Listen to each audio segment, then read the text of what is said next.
Salut tout le monde, bienvenue à cet épisode numéro 20 du podcast de Hockey sur demande. Comme vous pouvez voir, cette semaine, je ne suis pas accompagné avec mon collègue habituel Stéphane Grenier d'Entrechum. J'ai un invité cette semaine, Mathieu Vachon, qui est le journaliste pour le Nouvelliste, mais aussi auteur maintenant parce qu'il vient, en fait, il va sortir un livre au mois d'avril, on va en discuter. Mais tout d'abord, ceux qui ne connaissent pas Mathieu, c'est lui qui couvre en fait les Lions de Trois-Rivières là, pour le Nouvelliste, donc la toute nouvelle formation à Trois-Rivières. Salut Mathieu, comment ça va? Salut, ça va bien et toi? Yes. Écoute, on va y aller en deux temps, comme j'ai mentionné pour l'entrevue. On va débuter avec les Lions. Ensuite, on va parler de ton livre là, vraiment plus en détail. Mais je vais profiter de ton passage justement pour discuter des Lions, vu que c'est l'an 1. Et Ouais. corrige-moi si je me trompe, mais ça semble bien fonctionner du côté des Lions. Lorsqu'on regarde surtout au niveau des foules et tout ça, ça a l'air quand même à bien avoir été chercher bien le marché de Trois-Rivières là, jusqu'à maintenant. Là.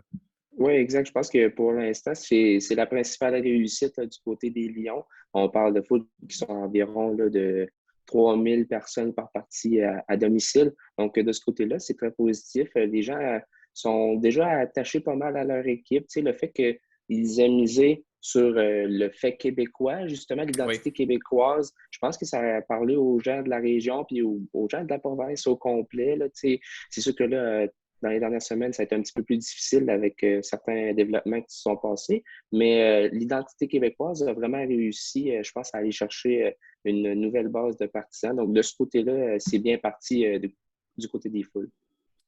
Et aussi, ce que je trouve plaisant aussi, c'est que s'il y a d'autres circuits aussi qui vont en bénéficier, je sais qu'il y a eu un petit peu de conflit là, entre les Lions et la Ligue nord-américaine, mais tu sais, Ouais. c'est probablement qu'on va avoir une entente là, qui viendra si c'est pas. Je pense qu'il y allait discuter à la fin de la saison, donc Ouais. j'imagine qu'on va réussir à s'entendre de ce côté-là. Mais tu sais, ça donne des occasions justement à des joueurs en fin de carrière qui peuvent aller donner un coup de main dans la CHL. On a vu quelques exemples au courant de la saison. Donc, je trouve ça intéressant qu'il y ait cette filière-là québécoise, que on n'est pas obligé d'aller chercher un joueur dans le fin fond des États-Unis pour se dépanner. Ouais. On peut aller le chercher directement avec une formation de la Ligue nord-américaine. Fait que ça donne une belle visibilité aussi pour la Ligue nord-américaine. Donc, c'est un win-win un peu pour les deux ligues. Là. En fait, la formation Ouais. de Trois-Rivières et la Ligue nord-américaine. Là. Oui, exact. C'est sûr que pour ce côté-là, c'est une bonne chose. Là. Évidemment, comme tu as mentionné à juste titre, la Ligue nord-américaine et les Lions, puis la CHL par la bande, ont comme un petit conflit là, en ce moment là, pour, dans le fond, les joueurs de la Ligue nord-américaine de hockey. Depuis une date, c'est en février, c'était le 23, si je ne me trompe pas. On a plus. Ben, ils peuvent aller dans la SHL, c'est possible, sauf que si tu vas dans la SHL, tu es suspendu un an et demi Non, c'est ça. dans la Ligue nord-américaine. Donc, c'est pas très avantageux là, parce que souvent, les Lions ont besoin des joueurs de la Ligue nord-américaine pour un, deux, trois, peut-être deux matchs, mettons, mais peut-être 2 semaines dans le pire des cas. Donc, c'est sûr Ouais. que c'est difficile de ce côté-là. Il va y avoir du rattrapage à faire peut-être dans cette relation-là. Je pense que les deux clans vont avoir à mettre un peu d'eau dans leur vin dans cette situation-là. Puis on l'a vu là, sur le coup, ça a été très, très, très problématique. À un certain moment, là, les Lions avaient une allure d'une équipe senior 3A. C'était pas évident du tout. Là. Donc là, Marc-André Bergeron, il a développé son carnet de téléphone, puis il a été chercher des gars de la NCAA, des gars des rangs universitaires canadiens. Donc là, c'est sûr que là, les Lions, bon, il approche quasiment de la marque des 100 joueurs cette année, là, mais ça s'est restabilisé, on va dire ça comme ça.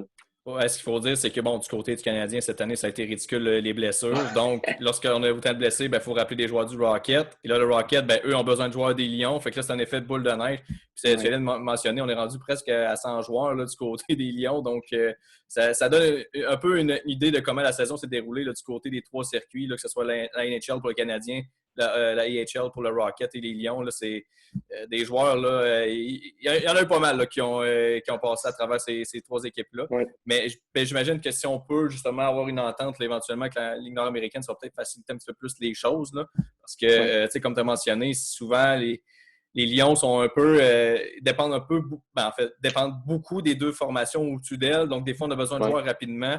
Puis, ce qui est pratique aussi avec la Ligue nord-américaine, c'est que si tu joues un match à Trois-Rivières, tu sais que tes joueurs ne seront pas si loin que ça. Là. C'est Le trajet, c'est quand même assez bien. Donc, tu peux avoir ces joueurs-là rapidement. Contrairement à si tu vas chercher un joueur de l'NCAA qui, lui, qui est très loin, là, qui est aux États-Unis, là, qui est quasiment en Californie, exemple, mm-hmm. c'est plus long là, avant que le joueur puisse s'amener, tandis que la Ligue nord-américaine, c'est un quick fix. Mais sinon, sur la glace, comment tu as trouvé le produit du côté des Lions? Bon, c'est sûr que, comme tu as mentionné, il y a beaucoup de joueurs qui sont passés. J'ai l'impression que c'est un peu de montagne russe du côté des Lions. On avait eu des belles Ouais. séquences. Puis là, récemment, l'équipe qui en arrache un petit peu plus, là, les matchs, là, Ouais. c'est un peu difficile là, au niveau des pointages. On a vu quand même des bonnes rinces là, que les Lions ont subies là, récemment. Oui. Mais si on englobe ça là, en résumé là, depuis jusqu'à maintenant, là, comment tu vois ça, le produit sur la glace? Honnêtement, là, je te dirais que c'est un peu embêtant d'avoir une idée vraiment fixe. J'avais parlé avec quelques personnes, puis j'avais trouvé que c'était une bonne façon de l'expliquer. La ECHL, c'est une ligue nord-américaine, mais qui pratique à longueur de semaine, puis qui font juste du hockey. C'est Fait une que ligue le nord-américaine, niveau mais de la- professionnelle, dans le fond. Là. Ouais, exact, c'est ça. Fait que tu vois qu'il y a un petit échelon de plus. Oui, c'est bon, les gars, ils pratiquent. Mais le niveau du jeu, ça ne va pas jeter personne par terre, là. Niveau robustesse, ça brasse un peu, mais pas tant que ça non plus. Tu sais, c'est un calibre de jeu qui est tout à fait honnête. Comme tu dis, c'est sûr que là, les performances des Lions cette année, ça a été vraiment en dents de scie, là. Il y a un certain moment, ils ont eu une séquence de 10 victoires de suite, ou peut-être même plus, là, c'était peut-être 11. Puis il y a d'autres moments dans l'année où est-ce qu'ils ont eu une victoire ou deux victoires en 15 parties. Les Donc, défaites, tu vois c'était que, des 8-1, puis c'était ouais, des défaites assez sévères, mettons. Là. exact, c'était le fameux bout où est-ce que l'équipe était du senior 3, là, quasiment. Là. Donc, c'était catastrophique, là. Donc, c'est sûr que de ce côté-là, ça fait en sorte que les Lions ils se battent pour les séries. En ce moment, si on se parle là, aujourd'hui, là, les Lions sont cinquièmes dans leur division Nord. Et ça fait en sorte que si les séries commencent aujourd'hui, ils ne sont pas des séries, justement. Là. C'est-tu les 4 premiers, Donc, dans le fond, qui passent? Ou... exact. Quatre OK. premiers de chaque division qui passent en série. Donc là, les Lions sont cinquièmes dans la division Nord. Donc, en date d'aujourd'hui, au moment où on se parle, ils ne feraient pas des séries. Ça va être assez serré, là, le calendrier. Ils ont des grosses pointures. Ils affrontent notamment, je pense que c'est Reading, qui est l'équipe qui est au premier rang. Je pense qu'ils affrontent à 5 reprises d'ici la fin du calendrier. Ça va être tough un peu. Là. Écoute, on va laisser maintenant la ECHL de côté parce que le Good. sujet principal que je voulais parler avec toi, eh bien, ça te concerne pas mal plus personnellement parce que tu vas lancer un livre le 20 avril, Ouais, l'histoire de Junior. Écoute, je vais ouais. te poser la première question qui est un peu classique, mais c'est toujours plaisant de savoir un peu comment un projet comme ça peut voir le jour. Mais qu'est-ce qui a été la bougie d'allumage un peu là, euh, pour te lancer dans l'écriture d'un livre? Oui, ben exact. Donc, moi, c'est sûr que ça fait un bon bout de temps là, que j'avais cette idée-là dans la tête d'écrire un livre, puis c'était de trouver l'idée à quelque part. J'ai justement le livre qui est à côté de moi en ce moment, c'est 99 Stories of the Game de Wayne Gretzky, avec plusieurs petites histoires justement un peu comme ça, mais concentrées sur la Ligue nationale. Donc, moi, j'ai lu ça, ça m'a inspiré. J'ai aussi lu le livre Beauties de James Duty de TSN. Oui. J'imagine que tu le connais, ouais. Donc, lui, il a écrit celui-là, Beauties. Puis c'était un peu le même principe que celui de Wayne Gretzky. Puis je me suis dit, OK, il y a quelque chose à faire avec une version junior.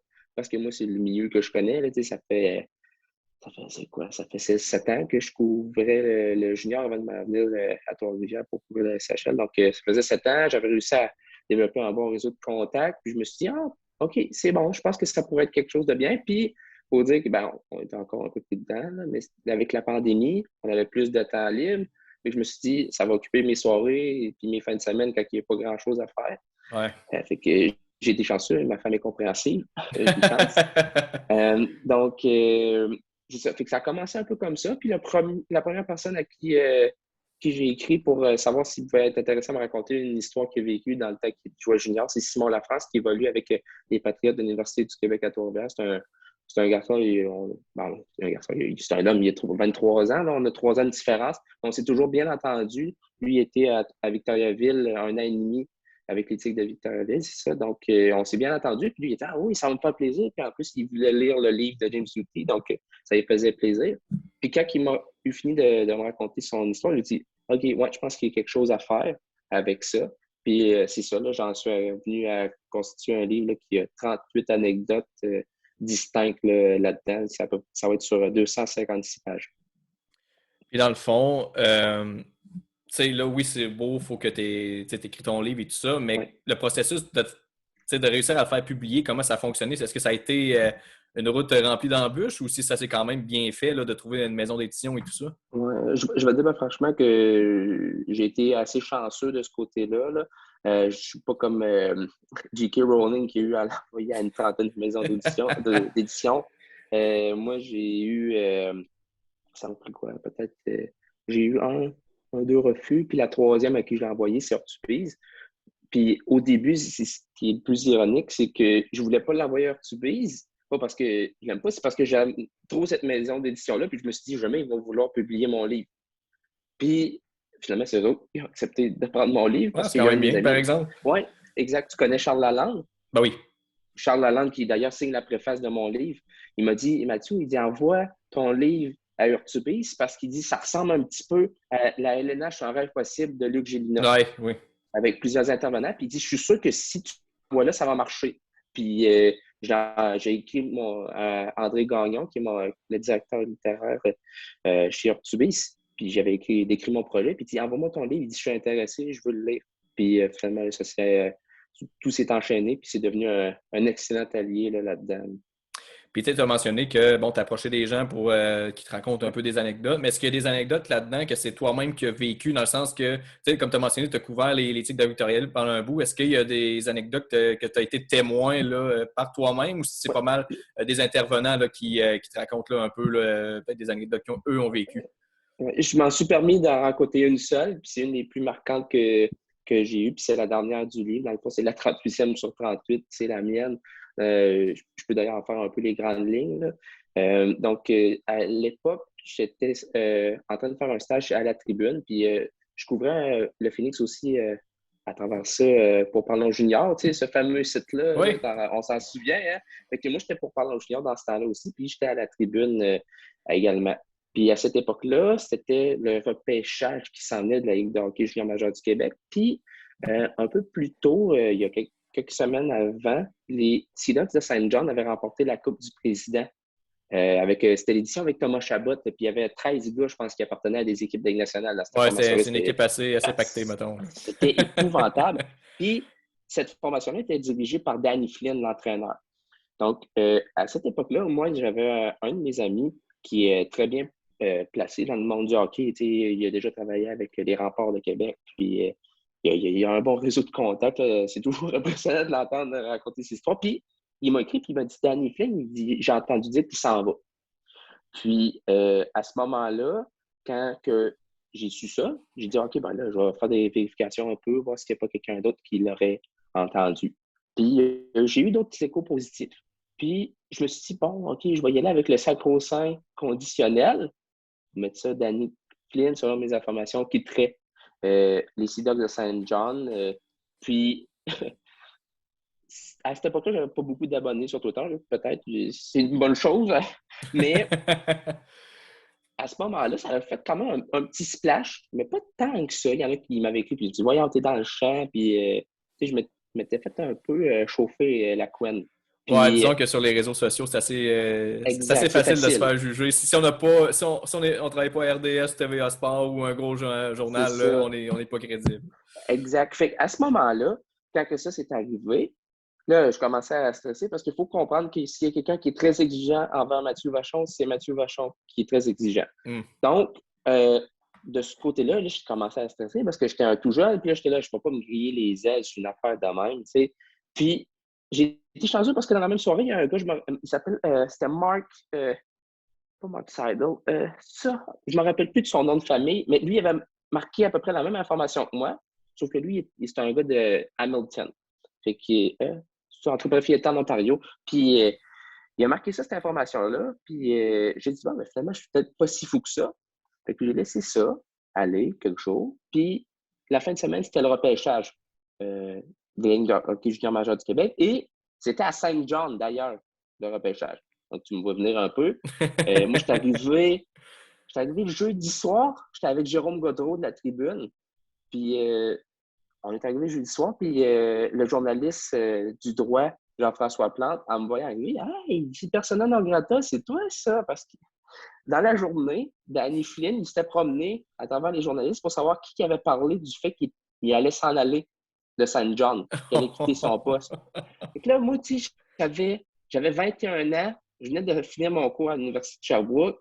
Puis là, moi, j'apprends que Danny Flynn, il me cherche parce qu'il veut me donner de la merde, on va dire ça comme ça, parce que j'ai marqué ça qu'il s'en allait.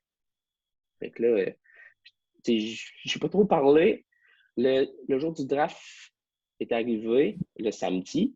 Puis j'ai croisé Danny Flynn à un certain moment, mais il savait pas j'étais qui. Il m'avait jamais vu, lui, de sa vie. Puis je peux te dire, j'ai pas été brave, j'ai pas été le voir pour m'expliquer. J'ai fait comme s'il n'existait pas. J'ai passé tout droit.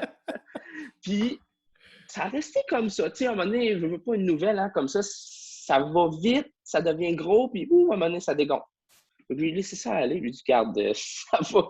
Si ça a à faire quelque chose, j'ai utilisé le conditionnel, on verra bien. Puis finalement, ça a été un mois plus tard. Danny Flynn a remis sa démission, puis il est parti coacher avec les Winter Hawks de Portland. Puis à ce moment-là, je pense qu'il allait occuper un rôle d'adjoint. Tu sais, il partait d'un entraîneur qui avait gagné la Coupe du Président avec les Sea Dogs, puis s'en allait adjoint avec les Winter Hawks de Portland dans la L'autre bout du WHL. pays en plus. Ben, Ben, c'est en fait, c'est ça, aux États-Unis, exact. mais c'est dans le coin, plus dans l'Ouest, Ben, carrément. Là. c'est exact. Puis à ce moment-là, Charles Lalande, encore une fois, il revient. il y avait, pas... il y avait quelqu'un qui avait dit selon mes informations, Danny Flynn s'en va à Portland. Puis Charles Lalande avait répondu, il dit c'est Mathieu qui avait genre ébruité la nouvelle il y a genre 2-3 semaines ou un mois. Puis à partir de ce moment-là, j'ai comme réussi à gagner un peu le respect des gens de la communauté médiatique qui couvraient junior majeur. Ben, ça prend toujours une nouvelle là, Exact. que tu es capable là, de breaker, puis après ça, mais c'est de l'avoir, cette fameuse nouvelle-là. Parce que, moi, personnellement, je n'ai pas travaillé dans le monde du journalisme, mais j'imagine que ça doit être l'affaire la plus dure de trouver ton premier breaking news Ouais, pour faire ta place dans le monde des médias. Là. Parce que, exact. aussitôt que tu dis, tu lances des choses, ben les gens te prennent pas au sérieux parce que tu es un petit Ouais, clin-clin qui vient de finir son bac universitaire et exact. qu'il n'y a aucune crédibilité. Là. Fait que c'est de trouver cette nouvelle-là qui te met sa map un peu. Exact. Puis après ça, la semaine suivante, j'étais engagé à la Nouvelle Union pour couvrir les Tigres de Victoriaville. J'ai couvert cette équipe-là pendant 4 ans. Donc, tu vois que les choses se sont comme enchaînées d'une Ouais. certaine manière. Là. Fait que c'est l'histoire que je raconte.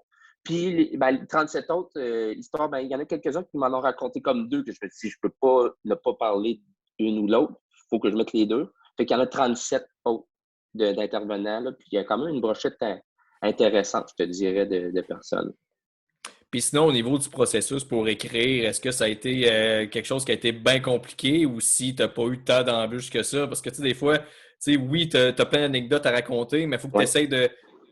c'est pas que ça dure non plus qu'un roman de 600 pages Ouais, non plus. Il faut que non. tu essaies de condenser ça. Puis des fois, tu te dis, ah, ben ce détail-là, il faut que je le mette parce que sinon, si je l'enlève, ça va perdre un peu son sens. Mais en même temps, là, si je Ouais. le mets, là, je vais en avoir trop. Ça a été compliqué de concocter ce livre-là ou si au niveau de l'écriture, ça a quand même bien été? Ça a quand même bien été, je te dirais. C'était assez simple parce que, mettons, on va dire, je faisais l'entrevue avec la personne, puis je l'écrivais comme assez rapidement par la suite. Fait que j'avais encore quand même mes idées dans la tête. C'était bien de ce côté-là. C'est sûr que moi, le bout que j'ai trouvé un petit peu plus difficile, c'était quand c'était les dernières étapes de la révision avec Urtubise. À un certain point, il y avait comme le réviseur. C'est une autre personne qui s'occupait de ça. C'était pas André. Puis le réviseur, il disait moi, j'enlèverais tel bout, j'enlèverais tel bout. Ah, ça, c'est pas tant. Là, j'étais, c'est parce que c'est important, je l'ai mis là, il y a une raison. Puis là, tu sais, ça a été un petit peu le bout un peu plus complexe que j'ai trouvé d'essayer de faire comprendre à cette personne-là que ça avait une raison d'être. Mais je dois dire aussi qu'André Gagnon, justement, a été d'une très bonne aide là-dedans parce qu'il m'a toujours répété le boss du manuscrit, c'est l'auteur. Et il disait le dernier mot, c'est toi qui l'as. Fait que si tu dis que ça, c'est important que ça soit là, ça va être là. Fait que ça a été quand même une bonne chose d'avoir un tel appui, là, mettons. Puis ça fait-tu peut-être une question un petit peu plate, là, mais tu sais, justement, quand que tu es dans le processus de révision, là, tu vas dire ouais, ça, je suis pas sûr, ça, c'est pas tant bon, ça, c'est. Tu sais, ça dessus, là, tu pris. Ben pas personnellement, mais est-ce que ça a comme fait mal un petit peu en disant ben là, moi je pensais que c'était full bon ce bout-là, puis finalement tu te fais dire ah non, ça, c'est pas important. Là. Exact. Ben, c'est sûr que, tu sais, mettons, on dit que tu fais, c'est ton projet, tu te dis, que moi, je pense que j'ai fait du mieux que je pouvais. Mais, tu sais, il n'y en a pas eu beaucoup, là, des situations comme ça. J'ai été assez chanceux, moi, on va dire chanceux comme ça, Ou là. c'est que tu écris super bien aussi, ça peut être ça. Ça se peut, mais ça, je ne le dirai pas, par exemple, je vais te le laisser dire ça. Ben écoute, je vais Mais, te dire ça après avoir lu le livre, voir si. exact, c'est ça. Fait que, tu sais, de ce côté-là, ça a quand même été pas si pire. Puis, je me répète, j'ai vraiment été chanceux de tomber sur André Gagnon pour m'aider là-dedans. Là. Ça a été vraiment d'une très grande aide parce que, tu sais, un projet de livre, il y a quand même plusieurs choses à penser, plusieurs petits détails, puis tout. Puis lui, quand il me disait, tu sais, c'est un monsieur qui a une expérience immense. Donc, quand il me disait, Mathieu, peut-être ce mot-là, je le changerais. Là, tu dis, ouais, OK, ouais, ça a du bon sens, on va faire ça comme ça, t'as raison. Faut que tu sois ouvert. Faut que tu restes Ouais. ouvert parce que tu Faut te pas que dis tu aies une que vision à tunnel non plus, parce que si tu as c'est juste une idée ça, en tête, puis ça c'est pas marche tout le temps pas, la là. bonne nécessairement, là, des fois. Là. Exact. Fait qu'il faut que tu sois ouvert à avoir des critiques constructives. Puis si tu as ça, puis que tu t'en remets entre les mains de personnes qui connaissent ça, moi, je pense que ça peut juste bien aller, puis ton livre va être simplement meilleur.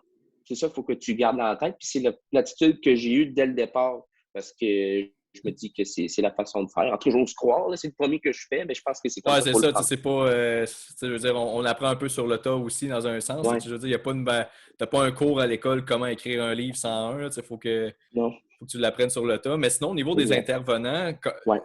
comment a été le processus pour les choisir? Tu sais, est-ce que tu avais déjà une liste de joueurs que tu savais qu'il y aurait peut-être quelque chose à raconter ou si c'est peut-être, mettons, en contactant une personne en tant que telle, elle a dit Hey, t'as peu, moi je te dirais de contacter celle-là, elle aurait peut-être aussi des histoires pour Ouais. toi. Comment ça fonctionnait un peu le processus pour choisir tes Exact. intervenants dans ton livre? Donc, de cette manière-là, tu sais, je suis parti de mon réseau, puis des fois, j'avais parlé avec des gars que j'avais développé des bonnes relations, puis je disais, lui, c'est sûr que, je pense notamment à Pierre Cholette, qui est rendu là, le directeur du Centre du soutien au recrutement de la LHJMQ, pardon. Pierre Cholette, c'est un raconteur, ma foi, il est incroyable, puis je savais que lui, si j'écrivais, il serait content de me partager des histoires. Puis, d'ailleurs, c'est l'histoire de Pierre Cholette qui rouvre une des histoires, parce qu'il y en a deux de Pierre Cholette dans le livre, l'histoire de Yanni Gourde. C'est lui qui a comme découvert Yanni Gourde. Puis il me raconte comment ça s'est passé, la découverte de Yanni Gourde. Puis je te jure, c'est une vraie joke. Là. Ça n'a pas de bon sens que tu te dis, ce gars-là, il est rendu double champion de la Coupe Stanley. Puis il a été signé un contrat pour venir au camp des Tigres dans un resto entre Lévis et Saint-Narcisse de Beau-Rivage en plein été. Tu te dis, voyons donc, ça n'a aucun bon sens. Puis Pierre Cholette, il l'a challengé de façon incroyable pour qu'il se dépasse parce que dans cette année-là, c'est un bout que je vais vous raconter. Là. Yannick Gould, les Tigres avaient dit écoute, si tu veux revenir à notre camp, il faut que tu finisses dans le top 10 des meilleurs pointeurs du midget 3A à 17 ans. Yannick Gould avait 17 ans cette année-là, il jouait avec les élites de Jonquière. Puis il avait dit il faut que tu finisses ça, dans le top 10 des meilleurs pointeurs de la Ligue de hockey midget 3A. Puis Yannick Gould avait fini 10e. Je pense que c'est comme 2 ou 3 points de Jonathan Huberdeau. Mettons, on va dire. Il avait battu Jonathan Huberdeau par un ou 2 ou 3 points, là, quelque chose comme ça. Puis il avait eu l'invitation ensuite au camp à 18 ans des Tigres. Fait que, tu sais, ça c'est vraiment intéressant. Fait que, bon, Pierre Cholette, je vais passer aux autres. Là. Il y en a aussi, j'ai pris des chances, évidemment. J'ai écrit à Bruno Gervais d'RDS. J'ai écrit à Denis Gauthier, puis je disais, OK, on va prendre une chance. Voir ces gars-là, ils ont du vécu dans le monde du hockey, ils ont eu des carrières juniors intéressantes. Puis souvent, les gars, ils disaient, oui, ça va me faire plaisir de te raconter mon histoire. Fait qu'il y avait réseau de contacts, tu prenais des chances aussi, puis il y avait aussi, comme tu dis, des fois, ouais, peut-être que lui, il pourrait être bon à contacter pour raconter une bonne histoire. Donc, il y avait un peu de tout ça. Puis, ça a donné quand même un mix intéressant. Là. Il y a une couple de gars qui ont joué dans les nationales. J'ai un first pick, Maverick Book, qui est sur la couverture du livre First Pick des Stars de Dallas. Lui, ça fait longtemps que je le connais. Puis, il était vraiment généreux de son temps, puis il racontait des bonnes choses. Donc, les gars, c'est le fun de voir ça. Ça lui fait plaisir de raconter des histoires quand tu lui demandes gentiment, puis tout, ils sont très généreux de leur temps. Sans nommer de nom, parce qu'évidemment, je veux pas qu'on lance là, des gens Spoiler. sur l'autobus, mais y a-tu des intervenants que tu as fait Ah, lui, j'aurais aimé ça de l'avoir dans le livre, puis que finalement, ça n'a pas fonctionné, soit parce que tu n'as peut-être pas eu de réponse, ou soit qu'ils ont juste refusé catégoriquement, qu'ils n'étaient pas intéressés? Ou... Oui, c'est arrivé, c'est sûr. Tu sais, pas, moi, mon projet, à ce moment-là, j'avais pas de maison d'édition qui avait dit oui. Fait que c'était un peu comme du vent. Là, tu sais, moi, Ouais. je lui demandais du temps, puis je savais pas si Tu n'avais seulement comme ça pas de allait être publié. garantie que tu avais C'est vraiment ça, un genre. livre en cours. Là. Exact. Je l'écrivais, mais je ne savais pas si ça allait se faire. Fait que les gars, il y en a gros qui ne vendaient pas trois veaux de temps. Là. Je demandais des fois 30 minutes, 1 heure max, 10 minutes, 15 minutes, ça dépendait. Là, Mais il y a eu des refus, c'est sûr, puis c'est pas étonnant non plus en même Non, temps. Là. Mais ça a été quand même assez minime, là, les réponses négatives. Je pense que je peux les compter sur les doigts d'une main. Quand même, c'est quand même pas pire que sur. Tu sais, si t'as près d'une quarantaine d'anecdotes, puis t'as peut-être eu 4 ou 5 refus, c'est quand même Ouais, très ouais, à bon, peu là, près. d'habitude. Surtout, tu sais, exemple, puis je veux pas non plus te dénigrer rien, mais tu sais, tu Mhm, commences dans le domaine de mhm. l'écriture, fait que tu sais, t'es pas comme un. Tu sais, c'est pas comme Bleu Gélina qui t'approche, là, Mais exemple, non, là. Fait que tu sais, ça aurait pu être bien pire que ça, mais non, content de voir que ça a quand même été bien là, pour mhm. les intervenants qui ont voulu contribuer à ton livre, là. Exact. Puis, tu sais, comme tu dis, je suis pas Luc Gélina, puis j'ai pas la prétention de dire que je suis du tout. Je sais, puis je comprends ça tout à fait. Que des fois, tu arrives, Mathieu Rochard qui décrit pour avoir du temps pour raconter une histoire pour un livre. C'est comme, non, man, j'ai d'autres choses à faire dans ma journée. Moi, c'est bien correct. Là. Je comprends ça parfaitement. Peut-être que ça va être différent là, maintenant que le livre, mon premier va sortir, que là, la réponse va être différente à cette heure.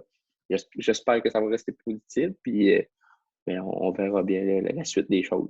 Justement, tu avais envie d'un petit peu ouvrir la porte, mais je vais te poser la Ouais. question directement. Maintenant que tu en as un derrière la cravate, est-ce que c'est quelque chose que Ouais. tu aimerais répéter? Aimerais-tu en sortir d'autres? Ou si Oui, c'est oui. un one-time only, puis après ça, Non, on passe à autre chose? non, c'est sûr que je vais essayer d'en écrire d'autres. Là. J'ai vraiment aimé le processus. C'est sûr que faut trouver le temps et tout, mais je pense que, mettons, on va dire, l'été, c'est un peu moins fou à Mauricie. Là. Il y a du baseball, il y a quelques sports et tout, mais c'est un peu moins prenant que l'hiver avec toutes les équipes de hockey qu'il y a. Fait que c'est sûr que je vais avoir plus de temps. Là. Je vais de ce côté-là, hein, éventuellement. Puis c'est sûr que j'ai assez aimé ça pour retenter l'expérience. Puis d'ailleurs, j'ai déjà justement écrit avec André pour avoir quelques. J'ai soumis quelques idées, il m'en a soumis quelques-unes pour des éventuels projets. Là. Donc, c'est sûr que on doit se rencontrer bientôt justement pour parler de ça. Fait que ouais, c'est dans les cartons. Je ne sais pas quand, je ne sais pas sur quoi encore, mais c'est quelque chose qui est envisageable, c'est sûr. Est-ce que peut-être un tome 2 pourrait avoir lieu ou si tu penses que ça va être, si tu fais un autre livre, ça va être vraiment un projet complètement différent, là? Mais mettons, on va dire là, en ce moment, j'ai regardé peut-être pour faire une biographie d'un athlète. OK? Ça pourrait être quelque chose que j'envisage. Est-ce que tome 2 ça pourrait être quelque chose d'envisageable? Peut-être aussi. Tu sais, mettons, on va dire, là, on avance un peu dans le lien, on ne sait pas trop, parce que ça s'est jamais vraiment fait des livres 100% sur Julien, à part, mettons, on va dire Michael Lalanzette qui a écrit son livre sur les remparts récemment. Il n'y a pas eu vraiment de livre sur l'histoire de la Ligue de hockey junior majeur du Québec vraiment tant que ça. Là. Il y a eu un livre sur le Dakar, je me rappelle que Nicolas Chénier a écrit ça, mais tu sais, est-ce C'est que ça encore va là, faire des. dans les deux cas, tu sais, Oui, à moins que je me trompe, tu sais, c'est des équipes ouais. précises. Tu sais, c'est comme, il y en a un, c'est Exact. les remparts, l'autre, c'est le Dakar. Là, toi, comme c'est comme le junior en général, là, Ouais, c'est plus large, là. exact, c'est ça. Donc, tu sais, on va aller chercher plus large, puis c'est sûr que je veux pas. Tu sais, moi, j'ai écrit ça par passion, puis mon but, quand j'ai écrit ce livre-là, c'était pas faire de l'argent. Là. Il y a plusieurs personnes qui me disent tu vas faire de l'argent avec ça, c'est dans le fun. Hey, non, vous n'avez pas compris. Là. C'est pas ça, pas en tout mon but. J'ai écrit ça par passion parce que je voulais, puis parce que c'était un rêve d'écrire un livre. Là, évidemment, comme je te dis, il y a peut-être des implications qui fait tome 2 l'histoire de Junior. Tu te dis, bon, si le projet du tome 1 marche, pourquoi pas en retenter l'expérience? Mais on va voir comment ça va être. J'espère que quand même, ça soit quand même bien reçu et qu'il y ait des ventes intéressantes, là, mais je connais pas tant que ça encore le milieu d'édition, fait qu'on verra bien là, comment ça va se présenter. Ben, écoute, moi, je veux pas non plus t'enfler la tête puis essayer de te Mhm. convaincre que ça va être un succès, mais moi, personnellement, s'il y a bien quelque chose que j'adore lire, c'est des histoires de coulisses, tu sais, des choses comme ça. Tu sais, les Ouais. gens, on n'a pas accès à ça, malheureusement. Tu sais, je veux dire, on regarde les matchs, on regarde les entrevues d'après-match, mais tu sais, on sait pas, tu sais, comme ton histoire de Yannick Gourde, là, c'est quand même incroyable la Mhm. façon qui a été découvert, ce gars-là. Tu sais, c'est toutes des choses Mhm. qu'on ne sait pas. Puis quand on lit ça, on se dit, ben voyons donc, ça se peut pas que c'est demain que Exact. ça soit passé. Fait sais, moi, je pense que c'est une. Ben, là, je parle en mon nom personnel, mais je pense que Mhm. c'est le genre de truc qui est très intéressant à découvrir parce que c'est ça, c'est toutes des choses que nous, on n'aura jamais accès à part si on travaille dans le domaine. Puis on s'entend qu'il y en a juste une poignée là, qui peuvent travailler dans le domaine, Mhm. malheureusement. Fait que, non, moi, honnêtement, je ne serais pas surpris que ça soit quelque chose qui soit bien reçu là, au niveau des lecteurs parce que des histoires croustillantes, on aime toujours ça. Puis des histoires dans les coulisses du hockey, on aime toujours ça aussi. Fait que je pense que tu as quelque chose de bien entre les mains. Ben, j'espère, c'est gentil d'ailleurs de dire ça, j'apprécie. Puis, tu sais, comme tu dis, faire découvrir les coulisses du monde junior, c'est vraiment quelque chose qui m'a motivé à écrire ce livre-là comme ça, parce que c'est bon que tu le mentionnes, parce que c'est vrai, c'est une idée qui était importante pour moi. Les gens voient les victoires, ils voient les défaites, ils voient les buts, ils voient le petit gars qui était repêché au premier tour. Mais il y a il y a l'envers de la médaille à ça, là, que les gens ne connaissent pas tant.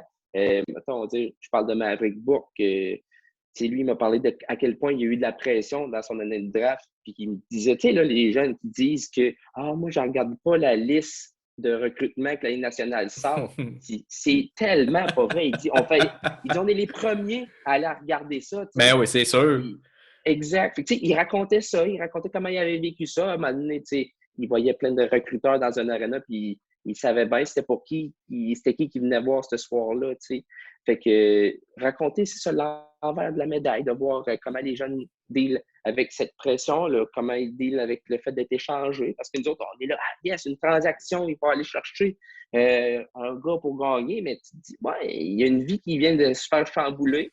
Puis surtout qu'en plus, excuse-moi de couper 30 secondes, mais surtout en plus que ces gars-là sont aux études en plus. Fait que là, c'est le transfert de tout ça. Là, je sais pas vraiment comment ça fonctionne, là, mais s'ils font l'école comme à distance, il faut vraiment qu'ils aillent en présentiel. Mais il faut qu'ils changent d'école en cours de saison, que tout soit transféré. Puis tu arrives au milieu d'une année scolaire, c'est pas évident non plus. C'est pas. On dit que c'est un peu que c'est plate là, pour les joueurs de la NHL, qu'ils doivent déménager, qu'ils doivent transférer la famille aussi. Mais je pense que c'est pire au niveau junior parce que tu n'es pas placé dans la vie. Là. Ça ne veut pas dire que tu vas faire carrière au niveau du hockey professionnel non plus. Puis là, ta vie, elle chamboule parce que tu changes d'équipe. Tu passes, exemple, mettons, de Québec à Saint-Jean. C'est pas le même game pantoute. Là, premièrement, tu étais dans une école francophone. Là, tu t'en vas possiblement dans une école anglophone. Tu parles pas à moitié anglais. C'est tous ces détails-là qui font en sorte que niveau junior, des fois, tu assistes à des choses que t'es comme ça n'a pas de bon sens de faire subir ça à un joueur de 17-18 ans. Là, il n'est même pas un adulte encore ou à peine. Là. Exact. Je vais te donner l'exemple, un autre exemple dans mon livre. Le recruteur Jean-Philippe Glaude, c'est prédateur de Nashville. Oui. Il a accepté de me raconter une histoire qu'il a vécue dans le temps qu'il jouait junior parce que c'est un ancien joueur. Il a joué avec les Voltigeurs de Drummondville. Puis, à un certain point dans sa carrière, vers la fin de sa carrière junior, il est rentré à un moment donné dans le bureau du directeur général. Puis, il était capitaine des Voltigeurs. C'était pas quelqu'un de. C'était un gars important dans le vestiaire. Puis, le directeur général, il a dit c'est fini pour toi ici. Et il fait quoi? Puis, il comprenait pas. Il dit on va te libérer. On n'a plus besoin de toi ici. On va aller dans une autre même pas de direction. transaction. Il a été libéré directement. Non. Exact. Mais en fait, là, après ça, les Voltigeurs ont dit on pourrait peut-être t'envoyer à Moncton, une équipe de fond de classement, qui c'était tough. Il dit là, non. Fait que dans le fond, dans cette journée-là, il s'est levé le matin, il était capitaine des Voltigeurs. Puis, à midi, mettons, on va dire, il était libéré par l'équipe. Puis le soir, il s'est engagé avec les Patriotes de l'Université du Québec à Trois-Rivières pour faire un changement puis aller poursuivre ses études à l'université. Fait que, c'est un genre d'histoire de même pour montrer à quel point la vie d'un jeune peut être chamboulée en un claquement de doigts. Donc, c'est des histoires comme ça là, que j'ai amenées là-dedans. Là. Puis là, ça sort le 20 avril, si je ne me trompe pas? Oui, exact. Donc, y a un petit événement par rapport à ça ou si c'est un lancement plus tranquille un peu? Justement, c'est bon. C'est drôle que tu en parles parce qu'on est le 28 mars aujourd'hui. Puis là, j'avais eu une discussion un peu plus tôt dans la journée avec la responsable des communications. On checkait pour faire ça peut-être à Victoriaville, au Gavroche, peut-être. Je ne sais pas si ça va se faire là éventuellement, là, mais peut-être un petit quelque chose pour un lancement, quelques séances de dédicace aussi. Possibilité de faire ça. Donc, quelques trucs à regarder là, dans les prochains jours, prochaines semaines. Fait que pour les gens qui nous écoutent, surveillez ça le 20 avril, ça va sortir. Pour ma part, moi, évidemment, je vais acheter ma copie, mais je vais en acheter une deuxième pour la fête série sur la page de Hockey sur demande. Donc, surveillez la page là, dans ces coins-là, dans le coin du 20 avril, là, parce qu'évidemment, je ne peux pas l'acheter avant vu qu'il ne sera pas accessible. Mais une fois que le livre va être sorti, c'est clair que je vais en faire tirer une copie, parce que je pense que ça mérite d'être lu. Puis Mathieu, un gros merci de tes précieuses minutes, là, de t'être livré comme ça sur ton merveilleux projet. Très hâte de lire ça et de commenter, de voir si tu as fait une bonne job, mais je suis pas mal sûr que oui. Là, ça, je ne suis pas trop inquiet là-dessus. Puis s'il y a un lancement, là, je ne veux pas trop m'avancer par contre, là, mais c'est sûr que s'il y a un lancement, j'aimerais ça essayer de monter à Victo pour assister à ça, mais évidemment, je dis ça sur toute réserve, là, parce qu'évidemment, moi, je suis en plein mode série de la Ligue nord-américaine, je fais la mode diffusion, donc s'il y a un match, ça va être plus compliqué un peu. Mais si je peux avoir l'occasion, là, je vais essayer de monter. Victo, c'est pas si loin que ça. Fait que, peut-être qu'on va se croiser là-bas à ce moment-là. C'est bien gentil, j'apprécie. Puis je suis content d'avoir pu partager ça avec toi. C'est toujours des discussions qui sont le fun. Excellent. Donc, je vous rappelle, on surveille ça le 20 avril, ça va sortir. Mathieu, encore une fois, un gros merci de ta collaboration. Merci à toi. Salut.